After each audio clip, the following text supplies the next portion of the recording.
Aircraft carriers are some of the world's most massive, powerful vehicles. They're insanely expensive to build and maintain, with some of the largest and newest carriers costing millions of dollars to operate per day. But have you ever wondered what becomes of these beasts when they're declared obsolete and replaced with newer versions? Welcome back. In today's video, we're breaking down the surprising costs of decommissioning US aircraft carriers. Alright, so first, let's talk about aircraft carriers. You know, those enormous ships that carry planes and launch them off their decks like it's no big deal. They've been a part of the US Navy since the early 1900s. The first-generation carriers were converted from other ships and were basic. But then the Navy got smart and started building carriers specifically for the job. During World War II, they made significant improvements, like the Essex-class carriers that were total game-changers in the Pacific. The third generation of carriers were even bigger and badder, with nuclear power and advanced aircraft handling systems. By the time the Nimitz class of the fourth generation was built in the late 1970s, they were like floating cities with more planes than small airports. Now, the US Navy is all about that fifth generation life, with the USS Gerald R. Ford leading the way. These babies have all sorts of futuristic tech, like an electromagnetic launch system, fancy elevators for weapons, and super advanced radar and communications. For more on the USS Gerald R. Ford, check out this video. Who knows what they'll come up with next? They could build a carrier that can fly. Okay, maybe not, but you get the idea. The point is that there will always be something bigger and better that comes along, and the older generations will be replaced. The average lifespan of an aircraft carrier is around 50 years, although some have served longer than that with upgrades and modernization. It really depends on how well the ship is maintained and how much it's used, but at some point even the mightiest of carriers must be retired and replaced with newer, more advanced models.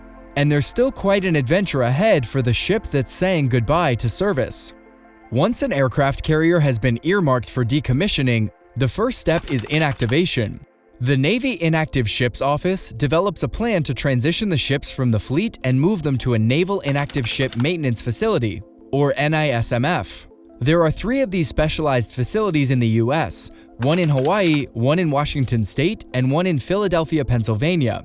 The carriers are relocated to their new temporary home and stripped of their weapons, fuel, and hazardous materials. The carrier is then mothballed, meaning it is stored in a reserve fleet where it can be reactivated if necessary. While the carrier waits in storage, the Inactive Ships Office decides on its long-term fate.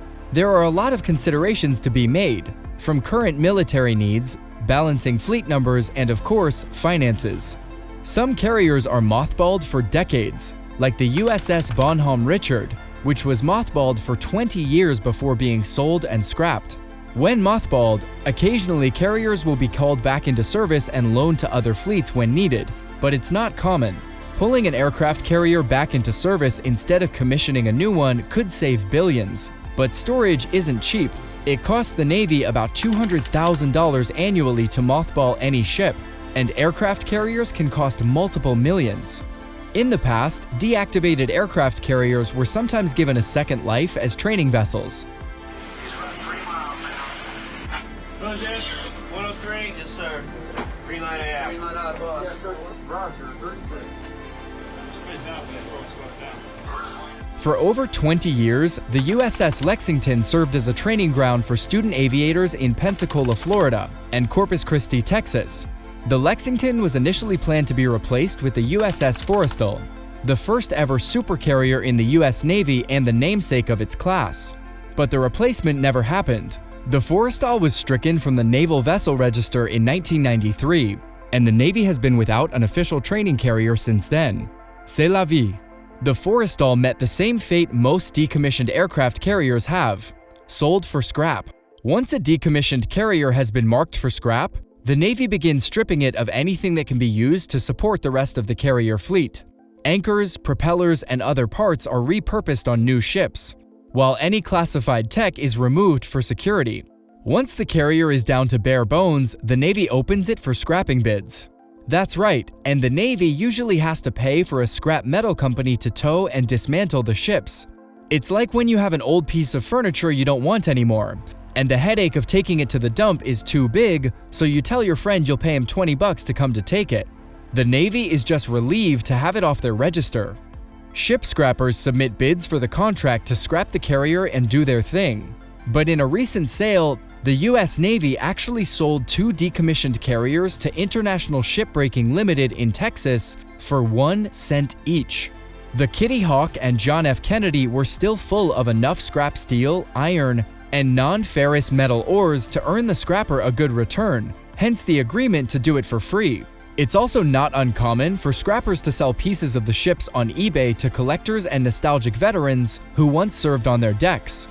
Speaking of veterans, a group of Kitty Hawk vets was upset that their former ship was scrapped after they raised $5 million in donation pledges to convert the carrier into a museum in Long Beach, California. They planned on mooring it next to the retired ocean liner Queen Mary, a popular tourist attraction. But the Navy rejected the bid from the USS Kitty Hawk Veterans Association, likely due to the high costs of fully decontaminating the ship to make it viable as a museum. It was built in the 50s after all, and that's a lot of asbestos. Other decommissioned carriers have had better luck. 5 World War II-era aircraft carriers have been converted into museums in New York, South Carolina, Texas, and California. These will likely be the last carriers to spend their golden years flooded with tourists, since Kitty Hawk and John F. Kennedy were the final conventionally powered carriers in the fleet. For a decommissioned Navy ship to become a museum, the group interested in saving it must form a nonprofit organization, reach out to the Naval Sea Systems Command, and request it to be put on donation hold in the mothball fleet. The nonprofit group's work isn't done there. They must raise enough money to maintain the ship and museum, usually millions of dollars a year, and secure a $1 million insurance plan. If the nonprofit's request is granted, the ship's ownership is transferred to the group. At the same time, the Navy still sets rules and restrictions for the vessel. Alright, so far we've seen many expensive options for disposing of decommissioned carriers, with little benefit to the Navy in the whole process. That's why the preferred method for disposing of decommissioned aircraft carriers is through a sink exercise.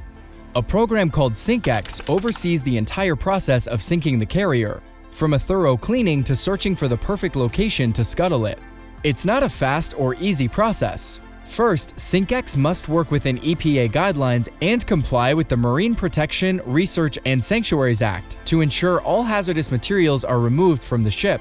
This includes removing transformers and large capacitors, trash, floatable material, and anything containing mercury or fluorocarbon, and cleaning every bit of petroleum from tanks, piping, and reservoirs. The SINKEX needs to find an aircraft carrier gravesite. Since the 2000s, the Navy has been piloting a program to convert decommissioned vessels into artificial reefs. Former Navy ship USS Spiegel Grove was sunk in the Florida Keys 20 years ago, and is now one of the world's most popular shipwreck dive sites. When another viable location isn't found, the Navy turns to its favorite locations off the coasts of Hawaii, California, the eastern US, and Puerto Rico.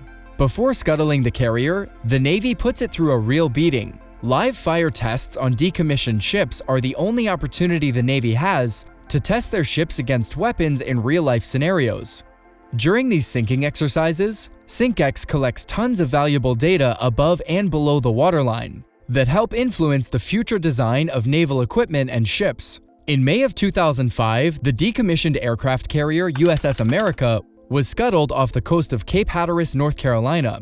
The Navy spent 4 weeks conducting live-fire weapons damage tests on the ship, before finally boarding her to finish the job. We're sure the process of scuttling an aircraft carrier is insanely expensive, but it's the only option for decommissioned vessels that gives the Navy this kind of valuable opportunity for testing, so we'd bet they consider that a great ROI. The most recent aircraft carriers to be decommissioned have presented an even more expensive obstacle for the Navy: nuclear reactors. The USS Enterprise, the world's first nuclear-powered aircraft carrier, was decommissioned in 2012. The Navy spent the next 5 years stripping it down and siphoning out the nuclear fuel. That cost about $750 million. And they were still left with a giant ship to deal with. The Enterprise costs millions of dollars annually just to maintain as it sits rusting, and proposals for her dismantling are in the billions. The preferred option is to hire a private contractor to completely dismantle the beast in Virginia, Texas, or Alabama. The company will disassemble the 8 reactors on the Enterprise and package them into several hundred small containers, which would then go to a facility to be recycled or disposed of. There hasn't been any update for a few months on the status of the Enterprise's final resting place. Still, with an entire fleet of Nimitz-class carriers approaching retirement, the Navy needs to figure out a viable, more affordable option quickly. What are your predictions for the future of handling decommissioned aircraft carriers? Let us know in the comments below.